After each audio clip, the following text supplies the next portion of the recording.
Assalamualaikum warahmatullahi wabarakatuh. Baiklah, saya Denny Rediansa, NIM D1C123030 dari kelas R002, Prodi Teknologi Industri Pertanian.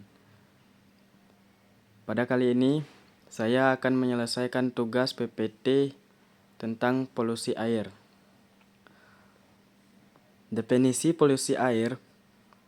Polusi air adalah kondisi di mana air tercemar oleh bahan-bahan berbahaya atau tidak diinginkan, baik dari aktivitas manusia maupun sumber alam, yang mengganggu kualitas air dan berpotensi merugikan lingkungan serta makhluk hidup yang bergantung padanya. Selanjutnya, pencemaran air dapat dikelompokkan ke dalam dua kategori. Satu, sumber langsung, dan kedua, sumber tidak langsung. Pada sumber langsung, merujuk pada pencemaran yang berasal langsung dari sumber yang jelas teridentifikasi. Contohnya termasuk pembuangan limbah industri langsung ke sungai atau laut, tumpahan minyak dari kapal, serta limbah domestik yang langsung dibuang ke perairan tanpa pengolahan. Selanjutnya, sumber tidak langsung. Sumber tidak langsung ini terjadi ketika pencemaran berasal dari sumber yang tidak langsung terhubung dengan sumber air yang tercemar. Contoh, pencemaran tidak langsung meliputi limpasan air hujan yang membawa limbah dari permukaan tanah yang berkontaminasi ke dalam sungai atau danau, serta penggunaan pupuk dan pestisida di pertanian yang kemudian mencemari sumber air melalui aliran air permukaan atau tanah. Selanjutnya, sumber polusi air. Sumber polusi air meliputi ada limbah industri, limbah domestik, limbah kebakaran hutan, pemakaian pupuk dan pestisida yang berlebihan. Adapun dari limbah industri, sumber polusi dari air dari limbah industri meliputi pembuangan limbah cair dan limbah kimia dari berbagai jenis pabrik dan fasilitas industri. Limbah-limbah ini bisa mengundang zat-zat berbahaya seperti logam berat, bahan kimia toksik, dan bahan pencemar lainnya yang dapat mencemari sumber air. Praktik pengolahan limbah yang tidak tepat atau menyebabkan pencemaran air dari industri. Oleh karena itu, pengawasan ketat dan tindakan pencegahan seperti pengolahan limbah sebelum pembuangan sangat penting untuk mengurangi dampak polusi air dari limbah industri. Selanjutnya, limbah domestik. Sumber polusi air dari limbah domestik berasal dari rumah tangga dan fasilitas umum. Limbah ini mencakup air limbah dari toilet, dapur, dan kegiatan sehari-hari lainnya. Ketika tidak dikelola dengan baik, limbah domestik dapat mencemari sumber air dengan bakteri, bahan organik, dan bahan kimia seperti deterjen. Pengolahan limbah domestik yang efektif, termasuk sistem pengolahan limbah yang memadai, sangat penting untuk mencegah pencemaran air dari sumber ini. Sumber polusi air selanjutnya kebakaran hutan. Sumber polusi air dari kebakaran hutan terutama berasal dari hasil pembakaran materi organik seperti kayu dan tanaman. Ketika hutan terbakar, asap dan partikel yang dihasilkan bisa jatuh ke permukaan tanah dan masuk ke dalam aliran air, meningkatkan kadar zat padat terlarut. Hal ini dapat mengganggu ekosistem air dan memengaruhi kualitas air, serta dapat membahayakan kehidupan akuatik dan manusia yang mengandalkan sumber air tersebut. Selanjutnya, sumber polusi air, pemakaian pupuk dan pestisida yang berlebihan. Sumber polusi air dari pemakaian pupuk dan pestisida yang berlebihan berasal dari limbah pertanian. Ketika pupuk dan pestisida digunakan di ladang, sebagian bahan tersebut bisa tercuci oleh hujan atau irigasi dan masuk ke dalam sistem perairan. Hal ini menyebabkan pencemaran air dengan nutrien berlebih dan bahan kimia beracun yang dapat mengganggu keseimbangan ekosistem air dan membahayakan organisme hidup di dalamnya. Solusinya adalah praktik pertanian berkelanjutan dan manajemen air yang bijaksana, termasuk penggunaan teknik irigasi efisien dan pemilihan bahan kimia yang ramah lingkungan. Selanjutnya, dampak polusi air. Adapun dampak polusi air yaitu keracunan tanaman, kehilangan keanekaragaman hayati, kerugian ekonomi, dan kerusakan ekosistem. Dampak polusi air dari keracunan tanaman yaitu keracunan tanaman air yang berkontaminasi dapat mengakibatkan tanaman terpapar bahan kimia berbahaya. Ini bisa mengurangi hasil panen, mengganggu kualitas makanan dan hasil dihasilkan, dan merusak tanah pertanian dalam jangka panjang. Selanjutnya, dampak polusi air dari kehilangan keanekaragaman hayati.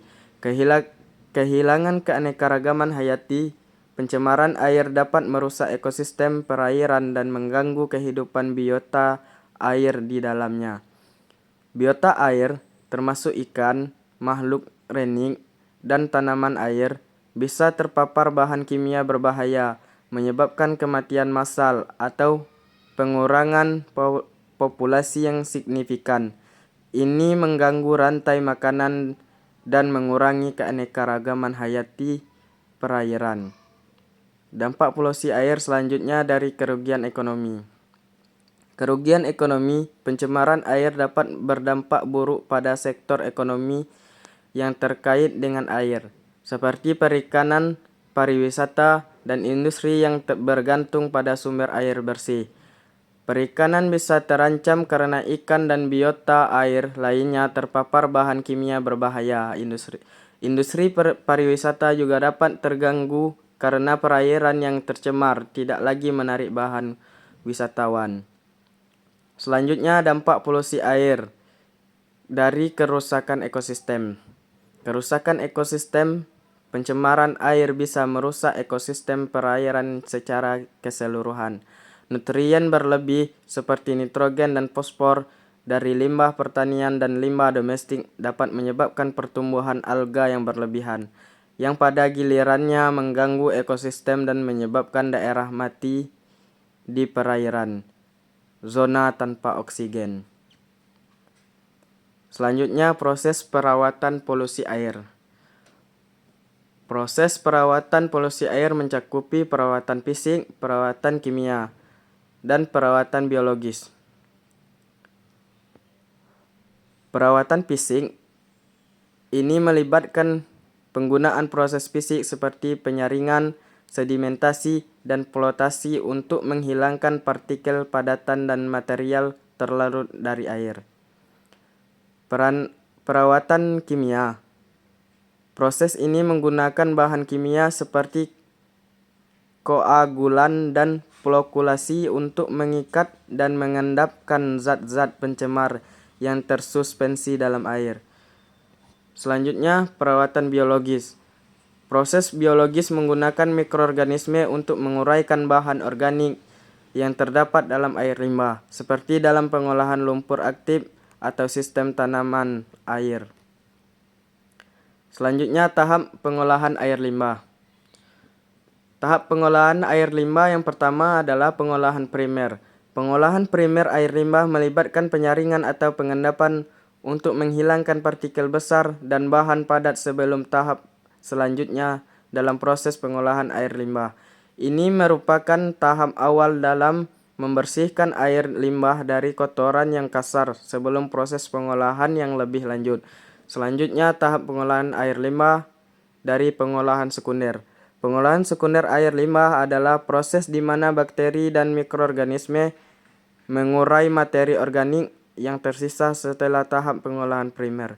Hal ini bertujuan untuk mengurangi kontaminan yang dapat mencemari lingkungan sebelum tahap lanjutan untuk membersihkan air limbah secara menyeluruh. Selanjutnya, tahap pengolahan air limbah dari pengolahan tersier.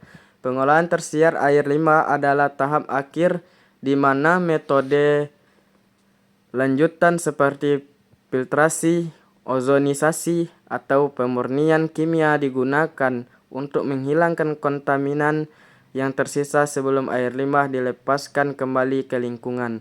Tujuannya adalah untuk memastikan kebersihan dan keamanan air sebelum dilepaskan sepenuhnya.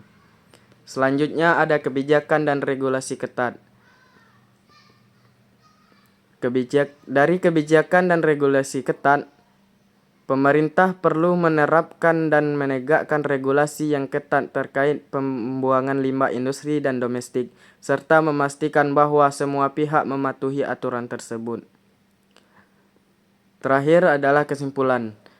Kesimpulan dari polusi pencemaran air adalah bahwa masalah ini memerlukan pendekatan yang holistik dan berkelanjutan. Langkah-langkah seperti pengendalian limbah-limbah industri dan pertanian, penegakan regulasi yang ketat, konservasi sumber daya air, edukasi masyarakat, serta kolaborasi lintas sektor merupakan kunci untuk menjaga kualitas air yang bersih dan aman bagi lingkungan dan manusia.